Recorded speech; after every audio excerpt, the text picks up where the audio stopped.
and welcome to Up South, your one-stop destination for all the top news stories of the day from South India. With me, T.S. Sudhir. Our top story this evening is from Tamil Nadu, where something very disturbing is taking place at the Madras High Court, where lawyers are on the warpath against the Chief Justice of the Madras High Court. They are protesting against the appointment of certain candidates as judges of the Madras High Court, something that would normally be the prerogative of the Chief Justice of the court. The Chief Justice has refused to buckle under pressure, following which the advocates raised slogans against the Chief Justice. Joining me now from Chennai is my colleague Srisha Reddy. She also has Mr. Rajshekhar, who is a practicing lawyer at the Madras High Court. Srisha, what is happening at the Madras High Court is extremely unfortunate. What the lawyers seem to be doing is to question the authority of the Chief Justice in making these appointments, right?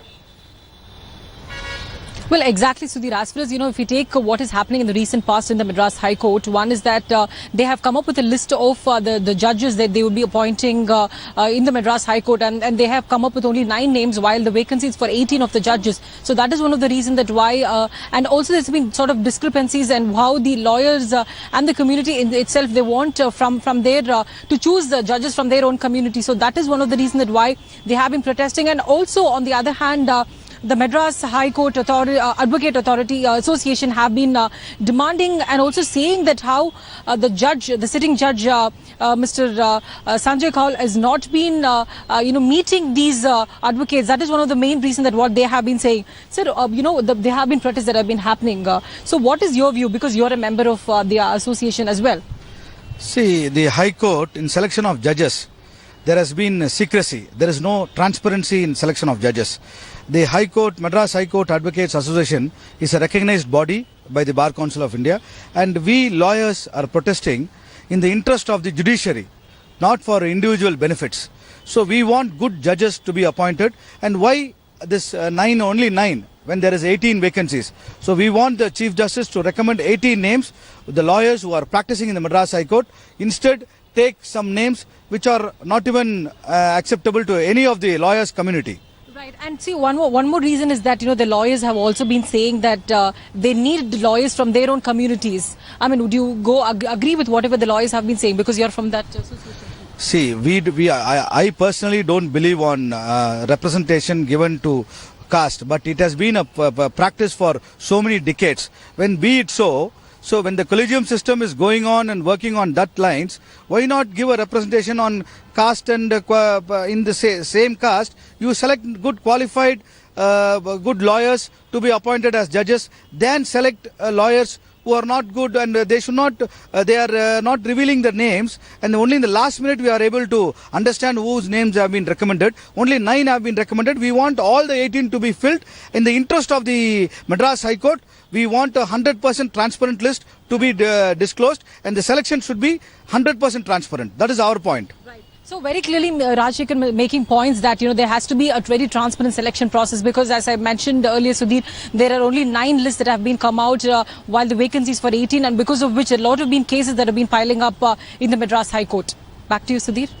Right, Srisha, definitely the process that they have adopted would be certainly questioned, and that's not certainly good news for the image of the Madras High Court. Srisha Reddy and Mr. Rajshekhar, thanks a lot for joining us there from Chennai.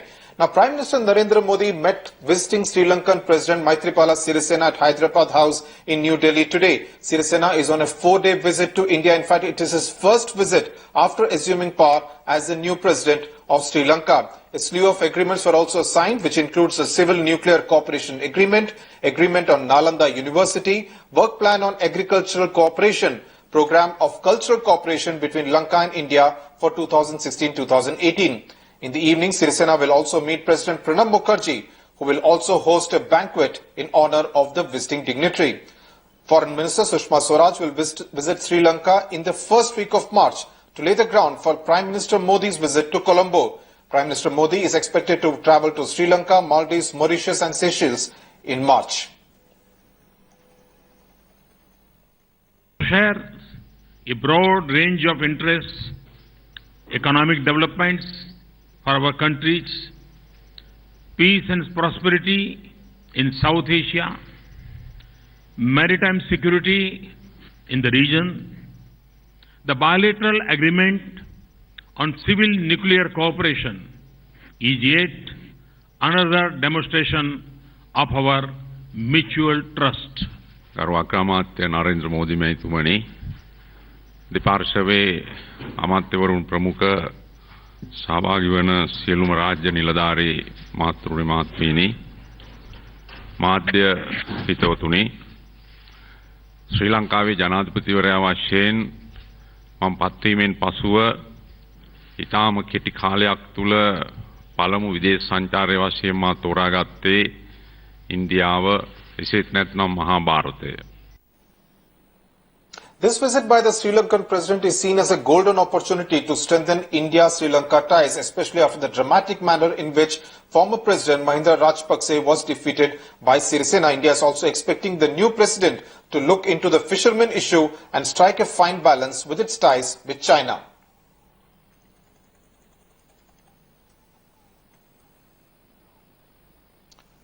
Right, let's hear what my colleague Smita Sharma had to report from the Hyderabad house where the talks were held. Cooperation in the peaceful uses of nuclear energy is the first of its kind of agreement that Sri Lanka has entered into with any country. And while India, of course, has been looking towards other countries to help build and develop nuclear reactors provided with uranium, but what New Delhi hopes to give to Colombo at this point in time under this agreement is essentially transfer of knowledge and technical expertise.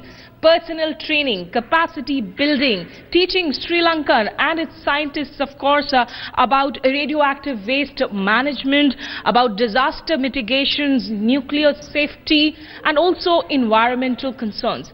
Interestingly, India has entered into an area of cooperation with Sri Lanka where China still does not have a presence. Of course, Chinese companies have invested majorly into Sri Lankan infrastructure projects. Mr. Sirisena, the new president, of course, all throughout his electoral campaign, kept on saying that he would maintain equal distance between New Delhi and Beijing and would not give one country preference over the other, something that, of course, his predecessor, Mr. Mahinda Rajapaksa, was alleged to be doing with his close ties to China. But also what we learn is the Sri Lankan foreign minister, in fact, is expected to head out to China towards the end of this month, and Mr. Sirisena could well make Beijing the second stopover as far as his official visits, foreign visits are concerned. India also, at the moment, of course, not sounding too harsh when it comes to Sri Lanka and its expectations of the Tamil minorities, giving them a political voice. Perhaps the relationship is sounding much more matured at this point in time, and New Delhi taking care of Sri Lanka's developmental concerns as well. Here in Hyderabad House with video journalist Kripal Singh, this is Smita Sharma for Headlines Today. Smita Sharma is live with us on Up South. Smita, just like in our relations with the US, I'm sure Beijing will be looking at this visit by President Sirisena very closely. Have today's discussion, in a sense, pushed the reset button on India's ties with Sri Lanka that were tilted in favor of China during Mahinda Rajapaksa's regime?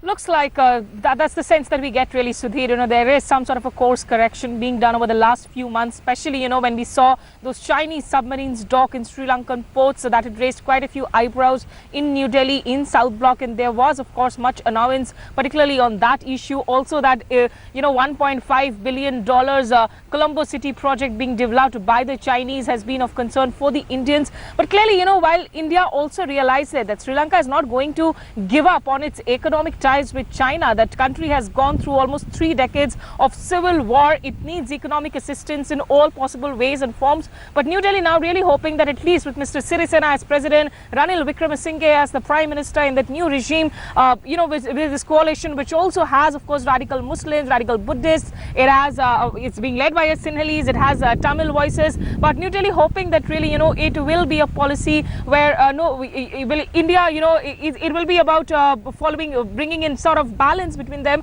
And of course, I am standing here in Vijaychak at the moment, Sudhir, and you know, right behind me, of course, Raisina Hills, looking all decked up with those Indian Sri Lankan flags, where Mr. Sirisena will be headed in a short while from now to attend that presidential banquet in his honor. Sudhir? Absolutely, Smita. In fact, the talk in Colombo during the election was that while China is the business partner of Sri Lanka, India is the political partner. Perhaps there is some course correction needed there. Smita Sharma, thanks a lot for joining us there from New Delhi.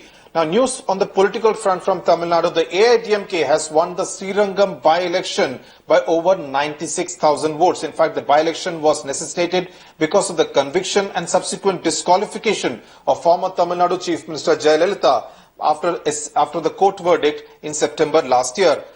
Interestingly, Jayalalitha had won in 2011 from Sri Lanka by a margin of 41,000 votes. So this huge margin will be interpreted as a positive vote for the AIDMK. Let's get in a word from political analyst R. Mani on what this verdict really means for the political landscape of Tamil Nadu. Mr. Mani, this kind of a verdict that AIDMK will win was on expected lines. But how do you think the AIDMK is going to interpret this victory? How would you think is the messaging going to be? Well, this is an expected result. Everyone knows what's going to happen in Sri Lanka. The results are a foregone conclusion. As far as Jayalalitha is concerned, this is a big morale booster victory. The party and Jayalalitha were down and under after the Bangalore Special Court judgment. Now this victory they can easily claim that they have been exonerated in the People's Court. The second one is that look, the opposition parties in Tamil Nadu, especially the DMK, has failed miserably to exploit the situation which was offered by the judiciary. So I think this victory will definitely be used by the AIDMK and Jayalalitha to further up their victory chances in the general elections. Right, Mr. Mani, thanks a lot for joining us there from Chennai. Staying with political news from Tamil Nadu, the PMK has announced Dr. Anbumli Ramdas as its chief ministerial candidate for the 2016 assembly elections in Tamil Nadu. Dr. Anbumli Ramdas was the Union Health Minister between 2004 and 2009 in the first term of UPA. This will pit him against Karunanidhi of the DMK and also against Jayalalitha or Paneerselvam of the AIDMK in the 2016 assembly elections. But of course, whether the other partners of the NDA agree is the big question. Joining me now is the newsmaker of the day from Chennai, Anbumli Ramdas. Mr. Ramdas, are you the CM candidate of just the PMK or the entire NDA alliance? Have other partners of the NDA been also consulted before your party made this big announcement? See, the PMK has announced me as the chief ministerial candidate for the 2016 election next year. And the PMK has already done this decision of going alone or leading an alternate front last November in the general body itself. And that was the first decision, and now that decision has been followed by them announcing me as the chief ministerial candidate. We are part of the NDA at the center. And at the state leg, we have taken the different decision according to our strength. Like in Maharashtra, you could say during the assembly election, the BJP and the Shiv Sena fought each other, but they're still part of the NDA. Right. In Haryana, the INLD and the SAD fought against the BJP together, and they're still part of the NDA, and we continue to do the same at the center. But Tamil Nadu, according to our strength, we are a bigger party in BJP, and we intend to lead the alliance, and we call upon the BJP to join us in the fight against both the DMK and ADMK and providing an alternate front to the DMK and ADMK. So you're essentially saying, Dr. Ramdas, that the alliance is off as far as the assembly elections are concerned, but at the same time, wouldn't someone like Vijay Kant of the DMK or anyone from the BJP also fancy their chances to be chief minister? Should you form some kind of a coalition before the assembly elections are held next year?